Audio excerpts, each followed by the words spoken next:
প্রিয় দর্শক, নতুন তথ্য সামনে আসছে সে ভাইরাল ঘটনা নিয়ে। ধামরাইয়ের নাচের ভিডিও আর কথিত বিবাহ বিচ্ছেদ নিয়ে এখন নতুন করে একটি আলোড়ন সৃষ্টি হয়েছে। তবে এবার স্পষ্ট হলো আসল সত্য। ঘটনাটি ছিল পুরোপুরি গুজব।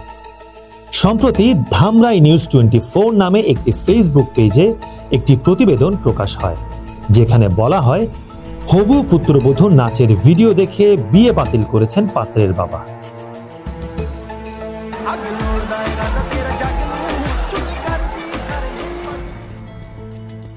এই এক লাইনেই শুরু হয় তীব্র আলোচনা আর বিভ্রান্তির ঝড়।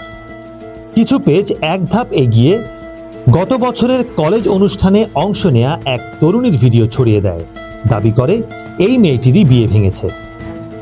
ভিডিওটি ভাইরাল হয়, চলে ট্রল, চলে অপমান। তরুণীর ছবি, নাম, পরিচয় পর্যন্ত প্রকাশ পায় সামাজিক মাধ্যমে, যেন তিনি এই ঘটনার নায়িকা। তবে এবার আসল সত্য উঠে এলো নতুন আপডেটে। ফেসবুক পেজটি নিজে স্বীকার করেছে ভাইরাল হওয়া মেয়েটির সঙ্গে ঘটনার কোনো সম্পর্ক নেই। তারা জানিয়েছে যাকে কেন্দ্র করে এই বিতর্ক, যেই মেয়েটির ভিডিও ব্যবহার করে ভুল বার্তা ছড়ানো হয়েছে, তাদের পক্ষ থেকে জনগণের কাছে দুঃখ প্রকাশ এবং মেয়েটির ছবি বা ভিডিও না ছড়ানোর জন্য অনুরোধ জানানো হয়েছে।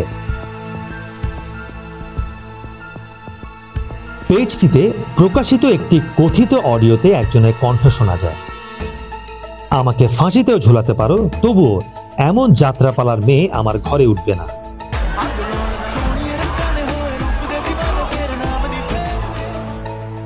এই বক্তব্যকেই মূলত কেন্দ্র করে তৈরি হয় নৈতিক তিরস্কারের কালো মেঘ। কিন্তু এখন জানা যাচ্ছে এই অডিওর সত্যতা যাচাই হয়নি, আর ভিডিওর মেয়েটি কোনোভাবেই ঘটনার সঙ্গে জড়িত নন।